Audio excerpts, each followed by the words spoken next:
Okay, let's start all over. I start with this video clip, and you know what this is. Yeah. This is Harvey, and now we have Harvey's older sister Irma, really coming down. And I hope you guys were okay with Harvey. And Yes. I just thought it's important that we share Harvey because all of us have our own experiences going through Harvey.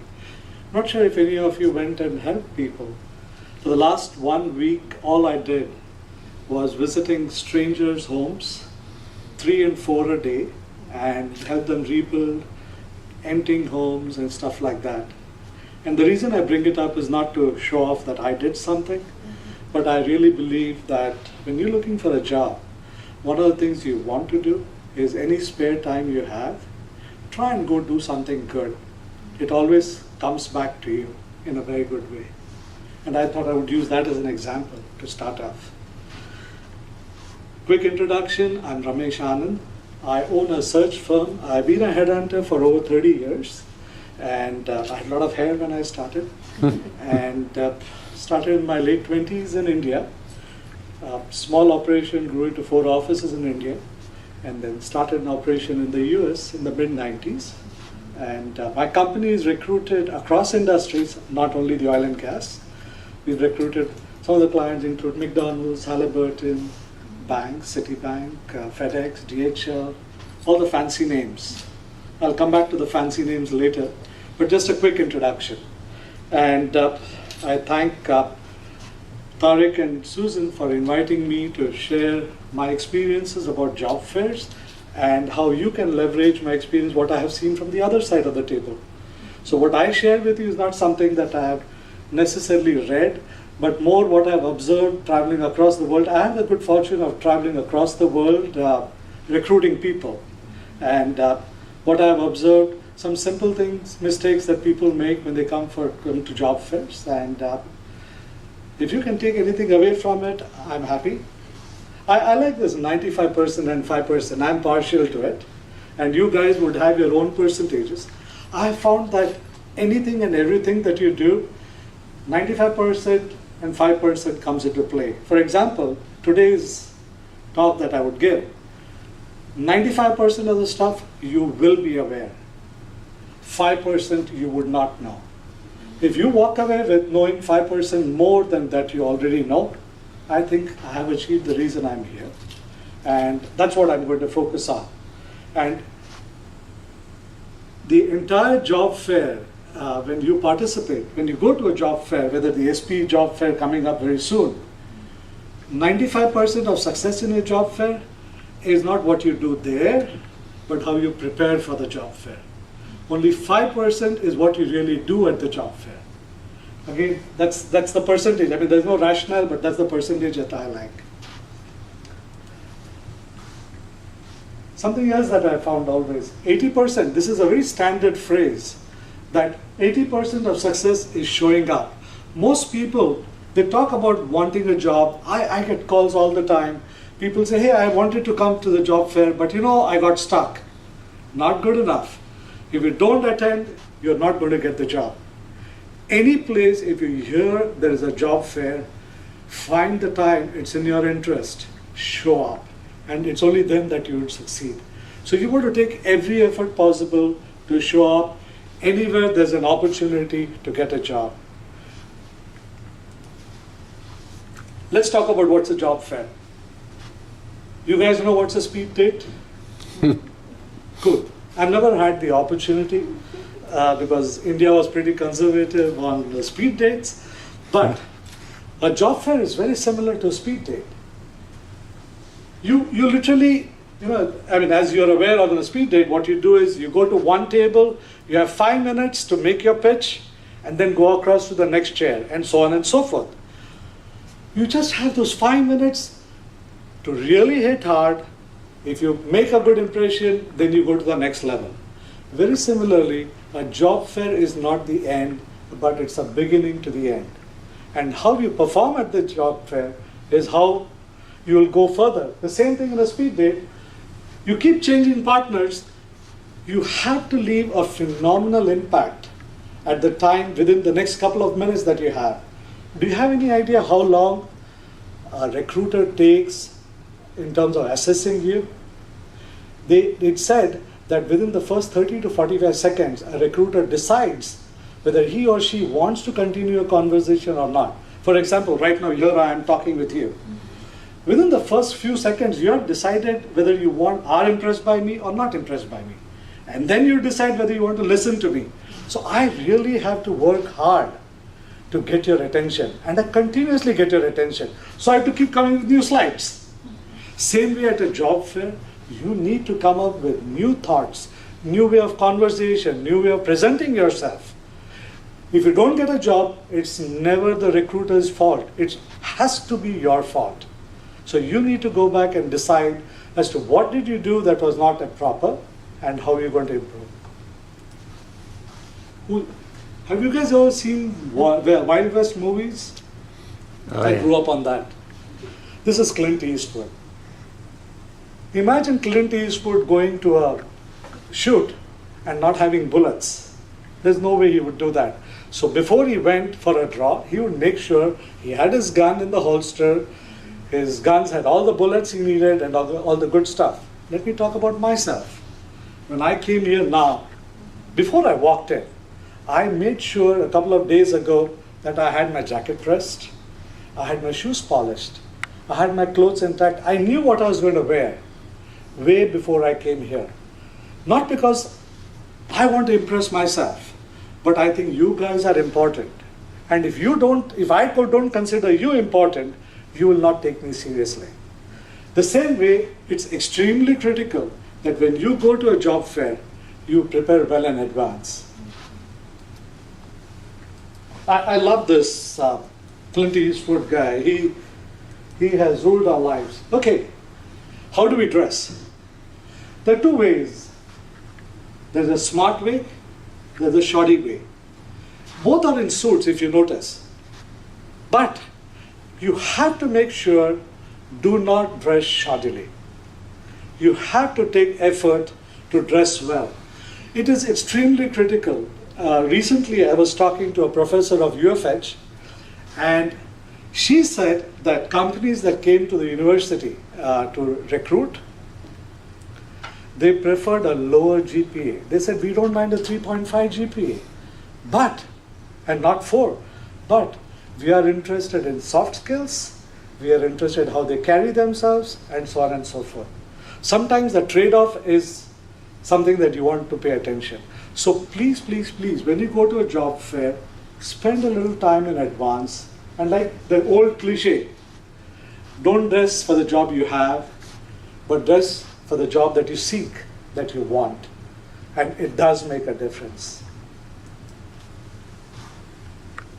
How do you, now when you're preparing, this is all preparatory for the job fair, okay?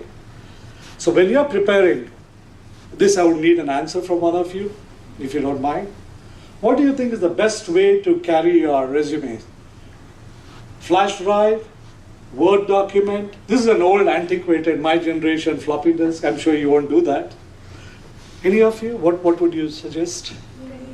Ma'am? Print it out. Print it out? All of them. Ma'am? All of them. All of them? So you not take the a flash floppy drive? disk, but yeah. A flash drive too? Okay. Just in case. Here's my 2 cents worth. Again, this is all that I talked today is my opinion. You have to take whatever you are comfortable with and run with it. You don't have to agree with all I say, okay? A flash drive, at a job fair, someone gives me a flash drive, I politely refuse it or I throw it in the trash can. And the reason is, this is what I do. I don't really throw it, but I politely refuse. The reason I do that is because I don't know you. I don't know what kind of virus you're going to bring into my computer. I'm not interested. I personally prefer telling a person, here's my business card, please email me your resume. I'm not interested in a hard copy. I'll take it, have a look at it, and then I return it. And say, here's my card, please email it to me. Or go onto our website and get online and post it. Okay? But flash drive is not really recommended. Then This is not really job fair related, but if you do decide to email it, what do you think is the best format? PowerPoint, PDF, Word? PDF. PDF? You? Because Word Awesome. sometimes changes the format. I Okay. notice when I send resumes.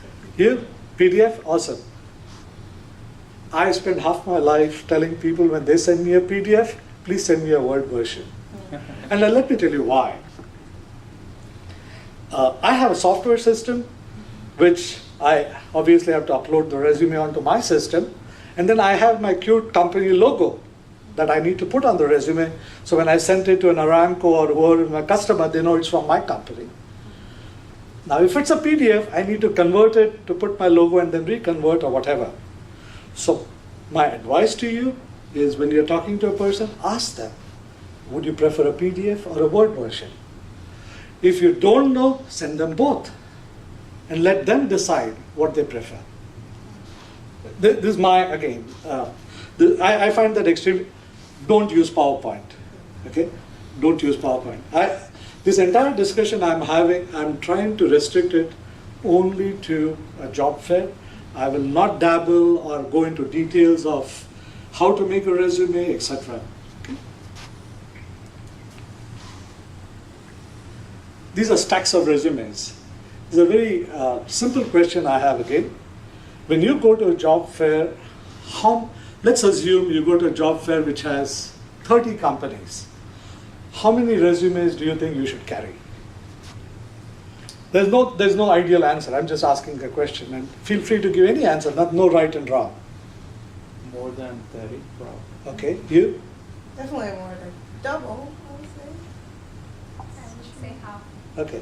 I not only the majority, but I do agree. I would recommend carrying more than the number of booths out there, more than the recruiters out there. And as we proceed, you'll realize why I say that. But most definitely, you do not want to have lesser than the number of recruiters at a job fair, if you can. Of course, if there are 500, then you have a challenge, Yeah. but carry a reasonable number is my suggestion. Any of you have business cards? You all have business cards, okay? Please make sure you have a business card. You don't need this picture, but you need a good business card. What do you do on the flip side? Do you have a business card? I used to have when I was Fair. No, when you had one. So what would you have on the flip side of your business card? sometimes nothing. Okay. What about you? Yeah, background, like for me, since I'm a college student, my degree and internships and stuff. Okay. One suggestion again that I would make is, let's assume I am at the booth and you come to me and you're giving me a business card. You know you're waiting in the line. So very quickly grab your pen, and on the flip side, or before you leave home, write that SP job fair, date, location, and then give me your business card. Now what happens, believe me, this morning I was looking at my office. I have so many business cards that I have yet to look at. These were a combination of 3 or 4 job fairs I've been to in the last about 2 months. I'm trying to think, where did I meet them? So now I'm going to send out emails and say that, hey, we met recently, period. But if you took a little effort and mentioned where you gave the business card, it would make a difference. And if you wish, you can add a couple of more lines, like the kind of job you're looking for, because each company has a different kind of job to offer. But please make sure each of you have a professional looking business card. No flowers, no colors. You'll have people, again, this is my opinion and you're free to disagree with me. See, please understand and where I'm coming from, and there is no right and wrong. And I'll explain to you why I say this. When you go for a job fair or when you're giving a card, you have no idea about the background of the individual. It might be an old guy like me, conservative, narrow-minded old guy, or it may be a young person like Susan. So, but if you give a professional-looking one, you will not go wrong with both of us. But if you give a flowery one, she'll be thrilled about it, but I'm not going to be thrilled. I'll say, oh, this is a kid. I immediately start passing judgment. And you want to avoid, you don't want to, get digressed, the people feel, no, the lesser you take the chances of a person passing judgment on you, negative ones, the better it is. So again, let me not digress myself. Okay, let's move on. Now we are all set to go on to your job fair. You have a list of companies that are participating in the job fair. You need to prioritize. There are, for example, let's say there are 25 companies that are participating in the job fair. And some organizers would give you the names of companies. Before you leave for the job fair, you need to prioritize that, okay, out of these top 20 companies, these 10 are the ones I want to hit first. And then I'll go to the next, then I'll go to the next.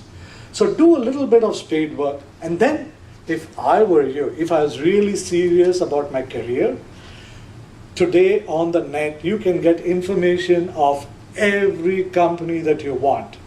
Do a little homework, find information about each company. Write 2 lines, scribble 2 lines, and keep a notepad with you. Okay? So when you're there, let's assume you're in front of ABC Consulting. So pick up your notepad, what do they do? And then when you go, you're ready with your pitch, which is relevant to ABC. And not just a generic saying, hey, I'm so and so and so. Okay? So, and then you prioritize. And then you have list A, list B, list C. And that's how you move into the job fair.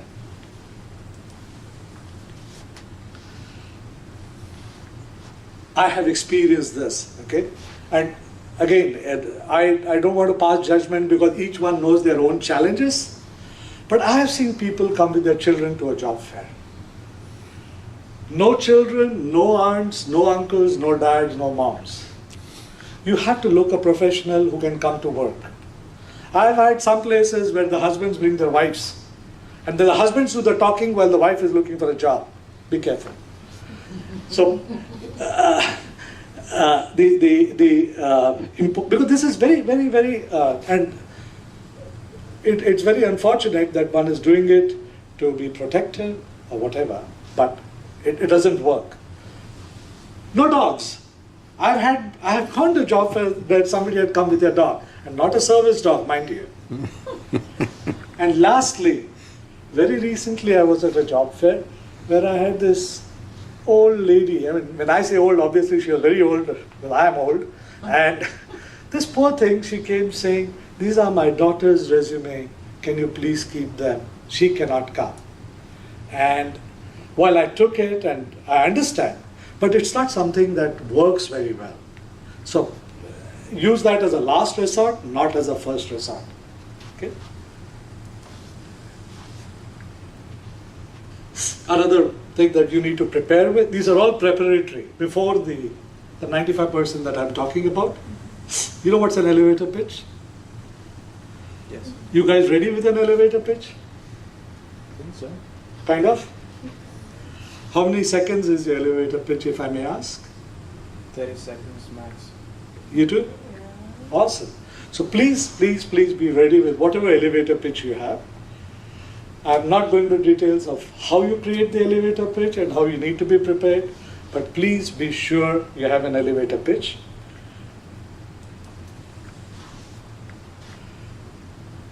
This particular SPE is done based on timing, but generally most job fairs, they do not schedule you on a time. Most of them, they say we are open from say 9 to 4 or 9 to 5. Be the first person, be the early bird.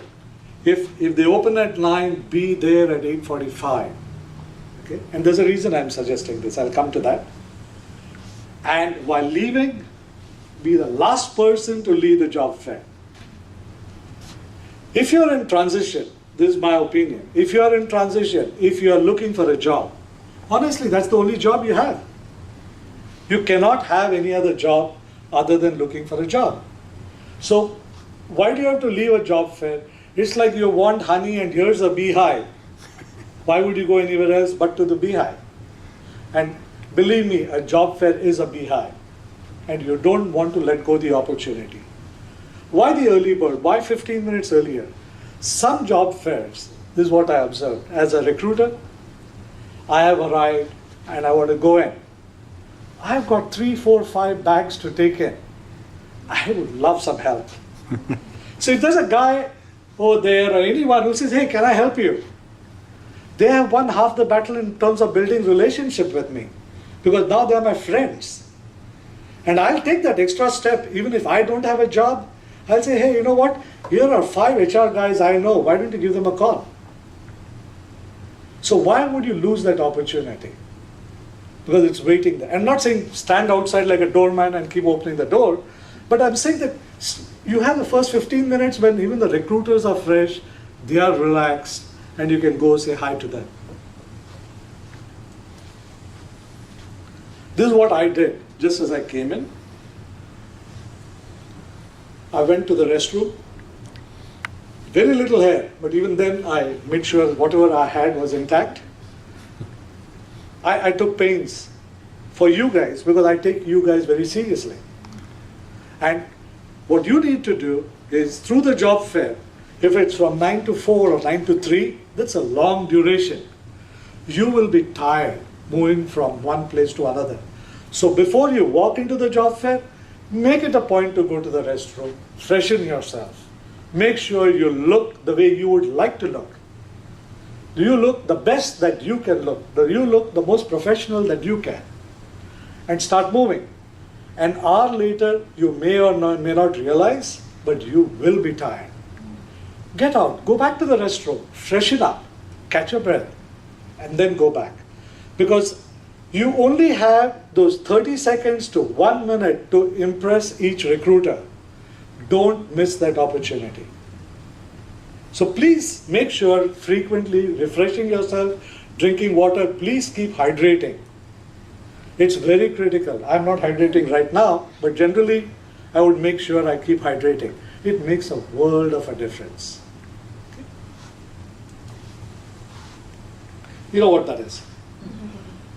I have mine always. Wherever I go, I call it fluoroseptic. What this does for me is it freshens my mouth, but it also keeps it, I don't start coughing and stuff like that. You don't need to do this, but at least make sure you keep freshening your mouth.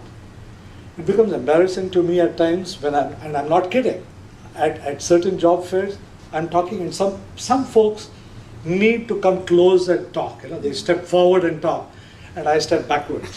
So but I wish I was kidding, but that's the truth. Okay?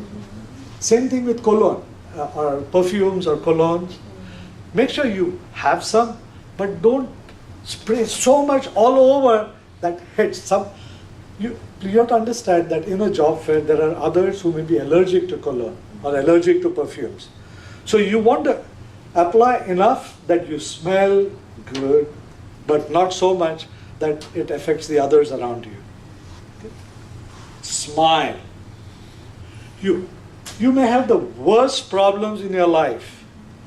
You have to keep smiling because you have no idea what the recruiter on the other side has.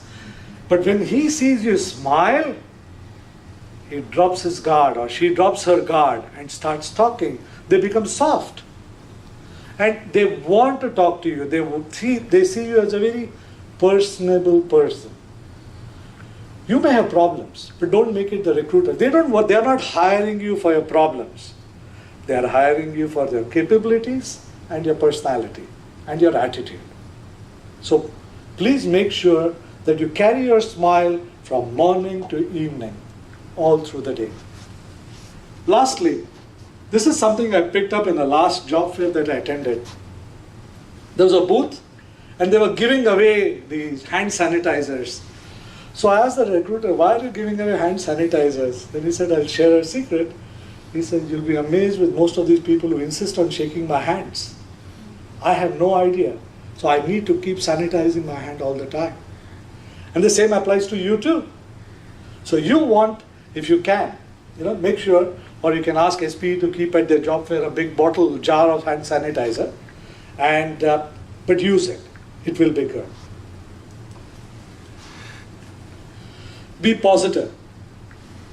This is such a critical part of a job fair. When you attend a job fair, any questions, anything that you're responding to or stating, you only have to make positive statements. Your attitude should be positive, positive, positive all the way. There can be no negative anywhere. Employer, family, anything, it has to come positive. So, and you need to practice being positive. It has to show on your face. Your face has to be sparklingly positive. Where they should say, this is the guy I need, or this is the girl I need, because you are so positive and you contribute to the company. This is something from India, okay? This has nothing to do with the US, but I need to explain to you what this is. If you look at this, there are two mustaches. It's a very old thing in India that people who are strong and touch of arrogance, etc., they always had their mustache twirled up, saying, I'm a tough guy, a macho kind of thing. This is no ego. Ego is all at home. There is no ego, no macho. You're here to achieve something. So for as a guys or anybody, don't twirl your mustache up. Keep it down. Keep your ego at home. You are here not to judge the recruiter. You're here to get your job. Your sole purpose is that.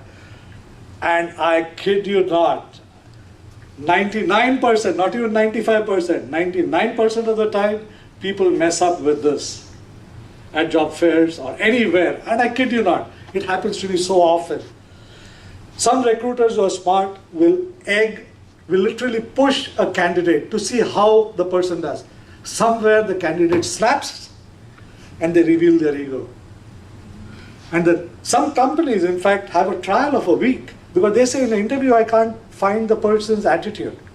They try for a week and they say, then I know what kind of attitude, what kind of ego the person has. So please, please, please, please, please, keep this in mind. It's very easy to remember the mustache if you start losing your cool. Okay? Now that we have come finally to the table, you are here. There are many things that I can correct at this, including the recruiter. Okay? One, the recruiter is too casually dressed, in my opinion. Second, most of these guys are too casually dressed, but then that depends on the kind of job they're looking for. But third, they're too close. Normally, the accepted norm when standing in a line anywhere, not only for a job fair, is two hands. So you keep your hand this way, keep your hand once more, and that's the courtesy that you have. Every job fair, right from the so-called professionals to simple worker kind of people, let's assume the table is here, I'm sitting out here. The job seeker is here, right behind there'll be a person looking this way. I would keep quiet for a couple of minutes, then I have to tell the person, excuse me, do you mind going back? The person goes back. Within 2 seconds, remember, the recruiters are not idiots. They are observing everything. It is to your disadvantage because what you are professing is that you have no common courtesies. So every recruiter, even if, believe me when I say this, when I'm talking to a candidate here, but I'm looking 3 people behind to see what they are doing as I'm speaking with them. Because that is the attitude that I'm looking at. Your resume gives me all your technical details. And that's not why you are at a job fair. If that was the only reason, you could have mailed the resume. You are there to show your personal traits, your language ability, so on and so forth, the soft skills. So please keep a distance when you're talking. That's one thing that's very, very important out here. And even between the people, between each one, keep 2 arms length as a courtesy. The next one. You know who the squirrel is? I don't know if you've been to job fairs. Most job fairs, a lot of larger companies or even the small companies, they have a lot of goodies. They have treats and cookies and donuts and what have yous. Every job fair, at least I come across 2 or 3 people. What they do is they go to the neighbor, stuff their mouth with donuts and all, and then they start talking. if you decide to take something and grab a bite, walk away, finish it, and then go to the next booth. More important, this is my advice, you are not there to collect giveaways. You are not there to eat things. You are there to get a job. So stop picking up a bag, stop collecting stuff. You don't need that. You need a job. So focus on the job and not what giveaways are there at each booth. That's an idea, because then your hands are free. I have, at one job fair, Susan, you won't believe it, I'm not exaggerating, I have seen a person have a huge bag and tagging along full of goodies. So that again shows an attitude. Next we come to shaking hands. So we all know how hands are shaken, right? So, but make sure that your grasp is firm, not like a limp sausage, firm, but you don't squeeze. I dread, especially when they've got these 10 feet tall people come, I get worried. Because some of them come and literally, old bones, they crush it. And I really can't talk after that. But so please be careful how you shake your hand, and it does make a difference in terms of how you present yourself, how you shake.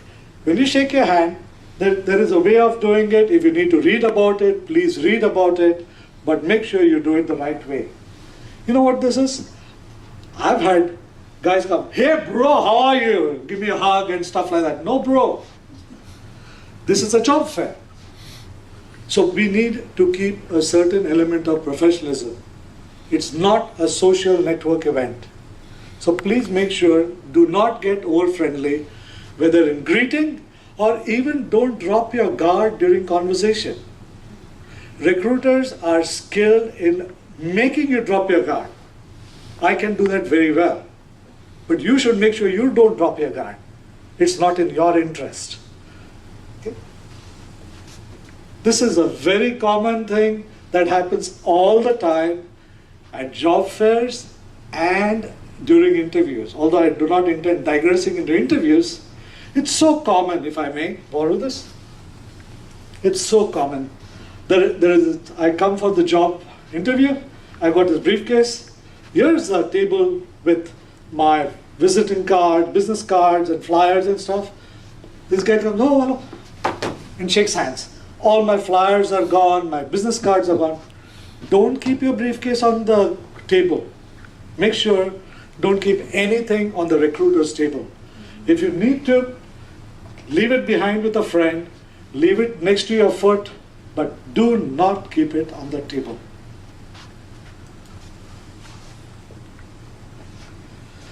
This, almost like the old Uncle Sam wants you, World War II ad, but this is a little different. It's the flip side. Remember, a job fair, a job search is never, never, never about you. It is always about the employer. So stop focusing. It is how you come across, but when you open your mouth, it has to be about what is it that you can do for the employer, for the recruiter. It is never about you. So don't start saying, "I'm so and so, I'm so and so, I'm an engineer," and so on. Nope. You've done your research about this specific company as you wait. So go and tell them how your experience or your qualification can be of use to the employer. Please focus on the recruiter and his company or her company and not on yourself. All through, it has to be about the employer and never, never about you. This is a new one. A suggestion I got from a person was, most people when they go for a job, especially when they're in transition, with your broad experience, you tell the recruiter, "So what kind of job are you looking for?" "Oh, I'm willing to do anything." Not good enough. The reason is because I do not have anything as a job. I have a few jobs. So you need to tell me that, so moment you come, the elevator pitch or otherwise, you need to tell me within a couple of seconds that I have this experience and I think I should be good in technology, this. And I would love to be in client management, sales, reservoir management, but you have to be specific. You have to help the recruiter help you. Do not be so general and so vague in your aspiration that it confuses the recruiter.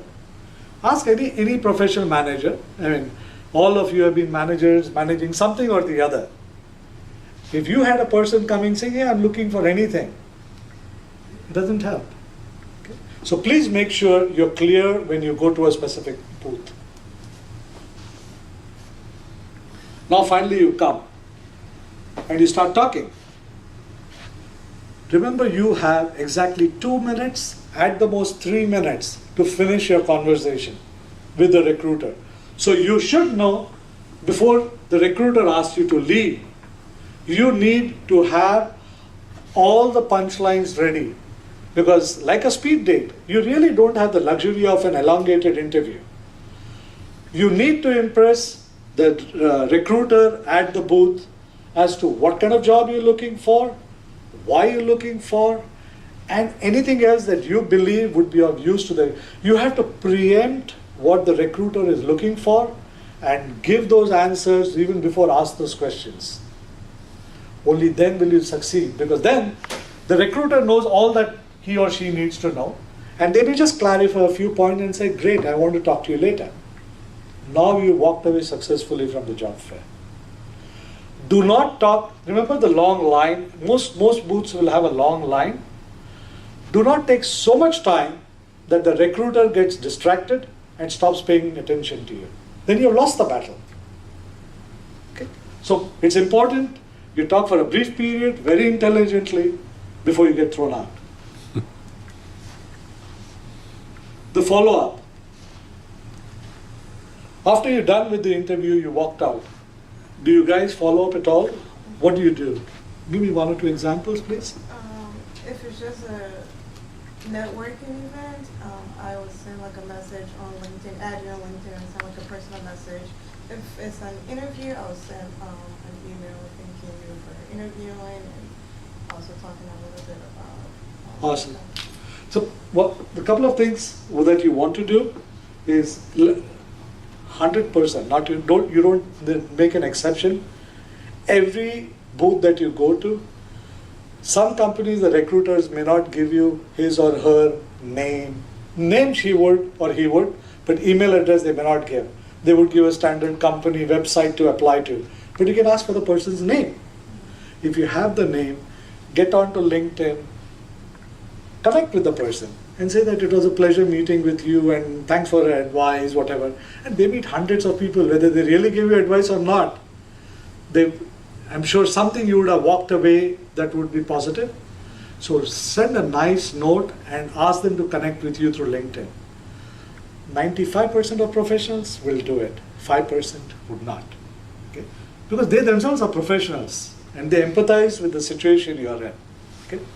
Once you've connected with the LinkedIn, if you have an email address, send an email. Thank them for having met with you.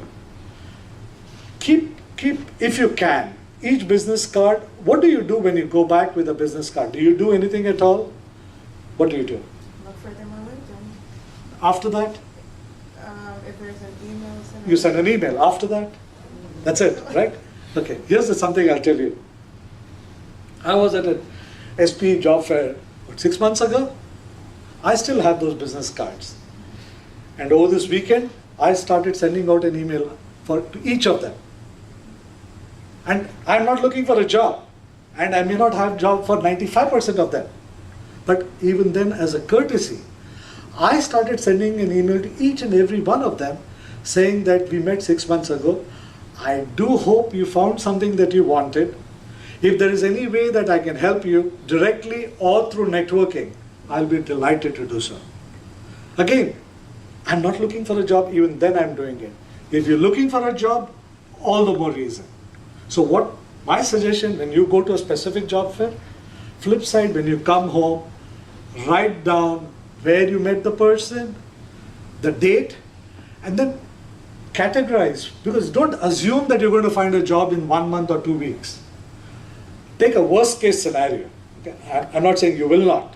I'm saying if you don't for the next 6 months, then every 1 month or 45 days, date it, send a courtesy email saying, hey, I met you so-and-so.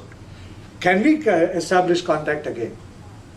And believe me, initially even the recruiters would be inundated with a lot of resumes and a lot of people, but a month or two later, they would be relaxed and they can talk to you, they can meet you. Send an email every 2 months, every 1 month. Establish contact with them. Don't throw the cards out. These are phenomenal assets throughout your entire life. I'm not exaggerating when I say this, but 2 months ago, I recruited a guy for a job that I met 25 years ago. And I'm not kidding. Okay? So you never know when it comes up. Because these relationships with recruiters is through your lifetime, and it's in your hands to build that relationship. Even when they shift jobs, the personal relationship that you establish can continue. It is totally in your hands. Third, when you're following up, as I mentioned, do it once every 45 days or 2 months. Don't push. The idea is to nudge. There's a very subtle difference between nudging and pushing. Pushing can be irritating, but when you nudge, the recruiter, including me, we feel guilty at times that, did I let down the guy? What can I do? You know? So, but you want to nudge, because then they also realize they have their hands full, but you keep nudging, they will come back to you. Okay? This, I talked about the bags earlier. You have not come shopping for freebies, so please do not leave, go picking up stuff and lose your focus. This is something I observed recently in a couple of job fairs. Let's assume there are 20 booths and you left your entire day free to attend the job fair. Suddenly you meet 3 old friends, school friends of yours. Hi, and you start talking. I am the recruiter, and I experienced this, okay? I am the recruiter talking to a person. 2 feet away, there are these 3 or 4 guys, girls getting together and exchanging talk, long time no see, so on and so forth. And I'm looking at them and wondering, what happened? Where is the professionalism gone? So if you have to do it, move away from them, because the others are looking for a job. Be courteous to them, like you would like them to be courteous to you. And one thing I need to come back, it has nothing to do with job fair, I promise I won't digress more. I really like the fact that all 3 of you are scribbling with a pen and paper, and I'll tell you where I'm coming from. A small secret, whenever you attend any event, a workshop or anything, I used to use my phone and put it on my thing, and I had my son who stopped me. He said, Dad, the person talking will think you're sending a text. It's very rude. And I'm just sharing that, what I learned from my son with you guys. So avoid, if you're making notes, use a pen and paper. The old style, don't use a phone just because it would be misinterpreted. Secondly, something else that I learned, and I'm digressing just twice, okay, is, but it's a very nice thing. Whether you're making a personal conversation or when you're listening as an audience, it's impossible to stay focused, even if however interesting I make these slides. We all digress mentally, physically, otherwise. You can't keep staring at the guy who's talking. What you do is, don't look at my eyes. Look between the eyebrows. Okay? Keep staring between the eyebrows and let your thoughts wander if it so decides to. I believe, when you keep looking at my eyebrows, I think you're looking at me and paying attention. But the truth is, you're not paying attention, and I continue the discussion. Even when you meet a person, it's very difficult to stare eye to eye all the time. But you look between the eyebrows, you're still looking at the person, and you can continue the conversation. Just a small tip that I learned along the way that I thought I'll share with you guys. You know what this is? I've experienced this. A lot of people don't know my company. although I've been around for 100 years, not really, about over 30 years, but we are very low profile, niche players, etc. I have had people look at me and then go there, go there. The thing is, when you are at a job fair, quit being a snob.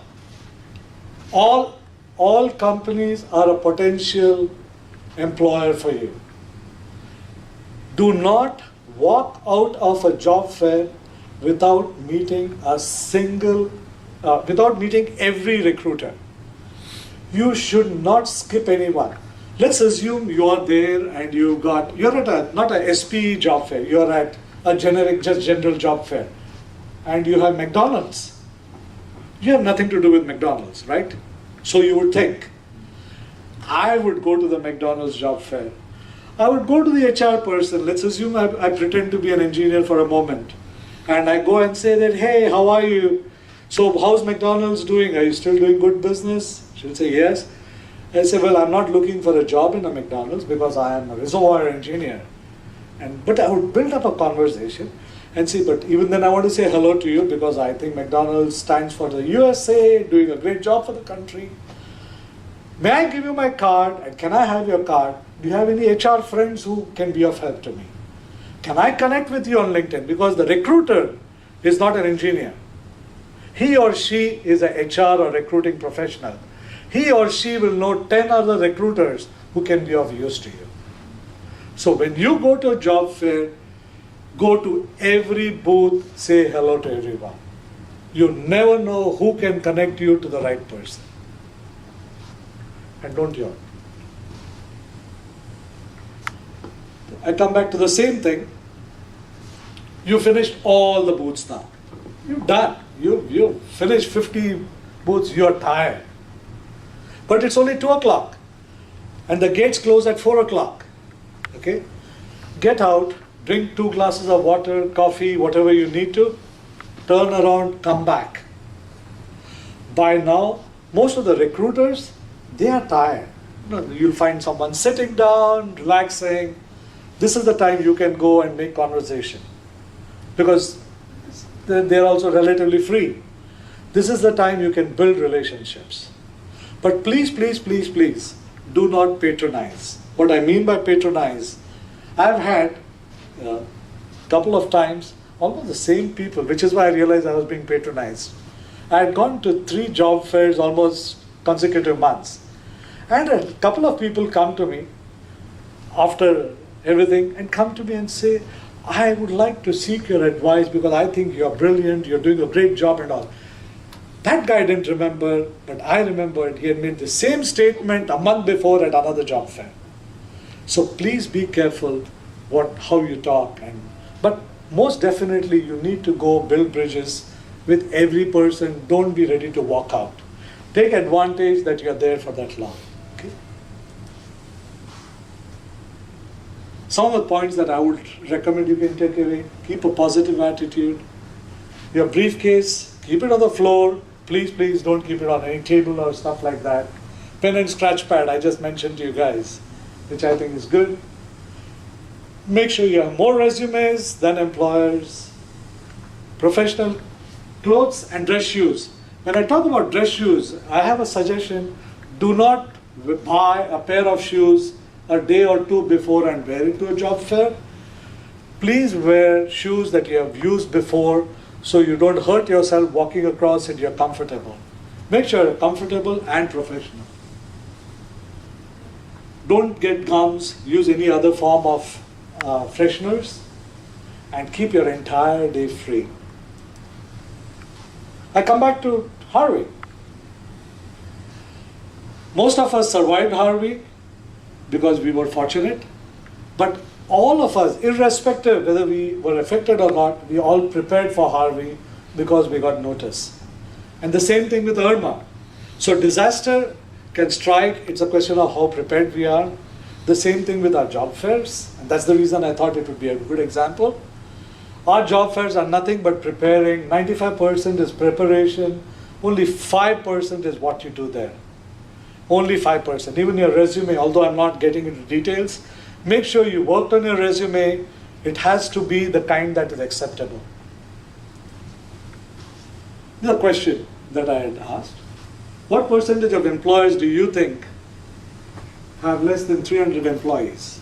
45%, 25, 10, less, more? Anyone guess?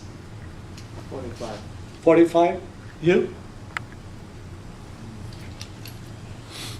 Is more or less than 45, more or less than 10%? You? Guess. Okay. 45 is right. 45%, more than 45% of the employers with less than 300 employees, they employ. So, and the reason I bring this up is when you go to a job fair, the tendency is you see a large corporation and you'll see all the people rushing in there. The truth is, they are not hiring many people. It's the small players who really need you and who are willing to hire you and who can give you a career that you desire. So don't miss the small details looking at the bigger companies. Okay? So keep that in mind. Just a small little bit of humor that I like.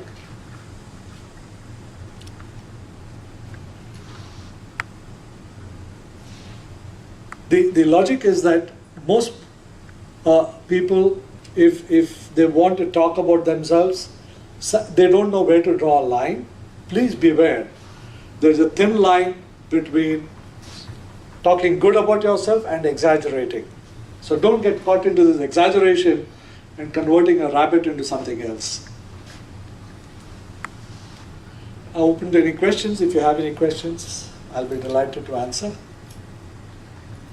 About the business cards, you told us to like write things down about the event. Do you think it's good for students that just graduated to put like their background and stuff on the back? Because I've seen some people do that and I didn't know which one is better. Unfortunately, there is no silver bullet. You have to work with what you are comfortable with. Okay. You do not want your business card to go overboard on information. Okay? Use information that will be of interest to an employer. So you have to decide, and you do not have need. It's like a speed date. I come back to the same thing in a job fair or what I'm doing right now. Mm-hmm. I'm trying. Normally, most of these things that I'm talking about, each one is a session by itself. Mm-hmm. Okay, I'm trying to club it all together. You can just have a few words, describe what you want to, one word for each part, and leave it there. You do not want a business card to become a resume. Some people have this business card which has so many things. Please don't fall for that. Use less words. If you say you're an engineer, graduate engineer, so and so, the recruiter knows what you are. And flip, you can also, and you can just say what kind of job you're looking for. I'm looking for this, desire. That's it. And your contact details. Any questions? Feel free to ask any questions. If you do, I have one more add-on, if I may, as I close. If you have your resume. Anyone has a resume? May I? Thank you. This is a single-page resume, so I'll lose out on one part what I want to show, but I'll use this all the same. I'm not going to critique the resume per se, but my thought was that if you have more than one page, okay, make sure you staple them. Okay. Second, make sure each page has your name and your contact details.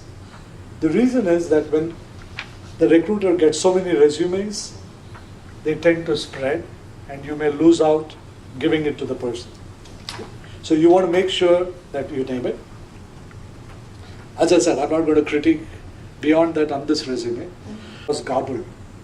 So don't succumb to formatting resume. They will not make it look pretty. Your simple resume is the best resume.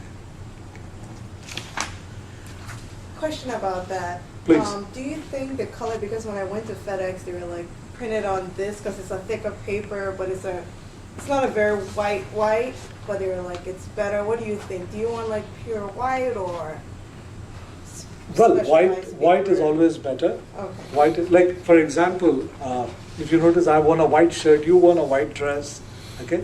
It comes across more professional. Susan has a white jacket. And so if you want to come across professional, white is better. Okay. Again, it all depends. We are engineering professionals. If you're in the software industry in the Silicon Valley, then I may have worn something else, worn shorts and come. It's an acceptable way. But generally speaking, when you go to a job fair, you do not know the recruiter. And so you dress up. If in doubt, the Marines, they say, this is what I learned from a Marine friend of mine. He said the Marines, they have this standard thing, saying if unsure, dress up. So if you're unsure how to dress one level better, not one level lower. That can help. Hope that answers your question. Yes, ma'am. I do not have a business card, Okay. so should I get one? Yes, you should, ma'am. I would strongly recommend getting one. And do not, when you get one, my suggestion, since I have the mic, is do not have it in color as the one you have in front of you right now, if you can avoid. Because you don't want anything to take away from the information you're trying to provide. That's the reason, nothing else. And what, like for example, I have a card. I messed up. Okay, we all mess up. So do I. This card that I have. The problem with this card, I didn't realize, is if I give it to you, you try to scribble, you can't write on this. So when you give it to a printer, ask them what paper they would use and make sure the paper is not plastic paper that you cannot write on.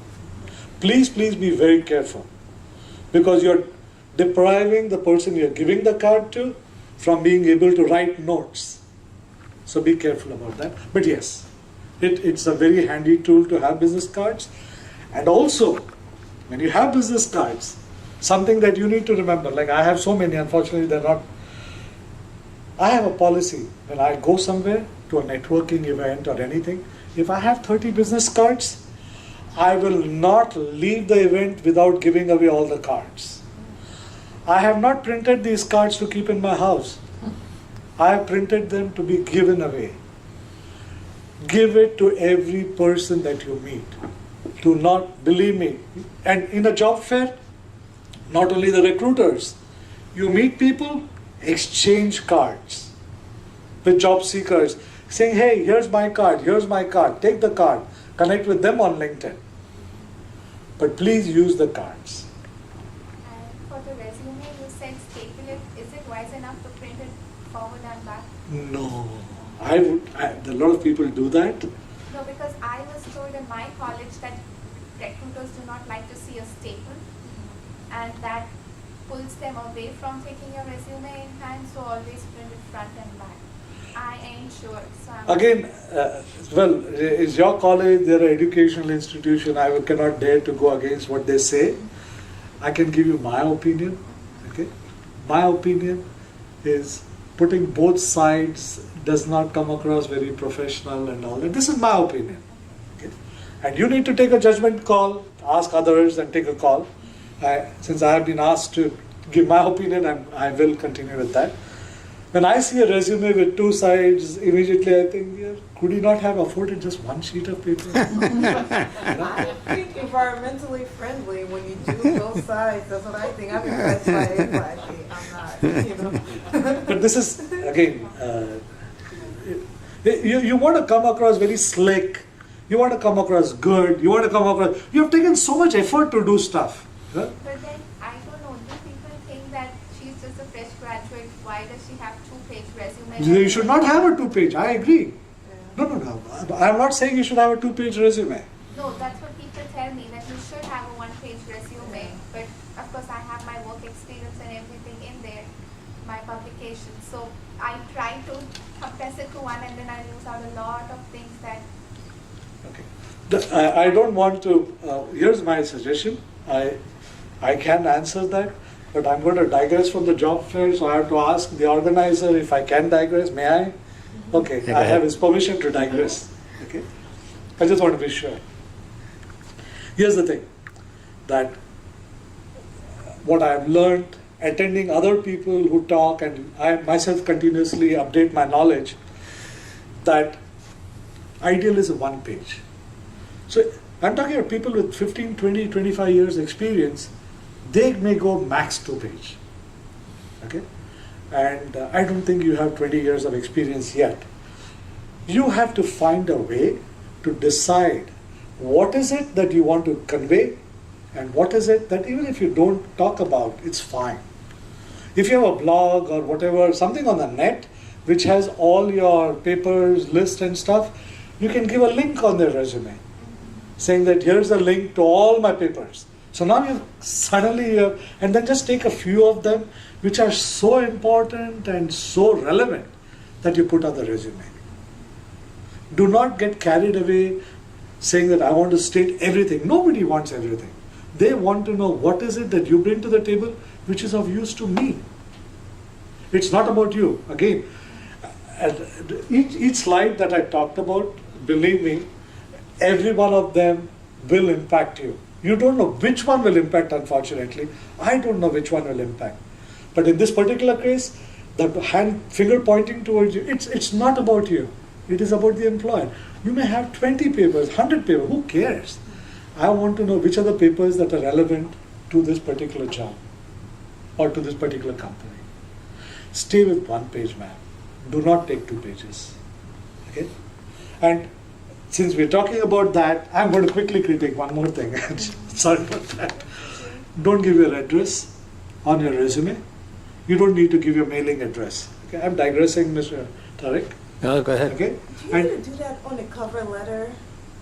What's that? On the cover letter. One second. Let me just give you the quick critique, if I may. Oh. Don't give your entire mailing address. Okay. And if you don't live in Houston, let's assume you live in Sugar Land or KT or something, even then say Houston, Texas.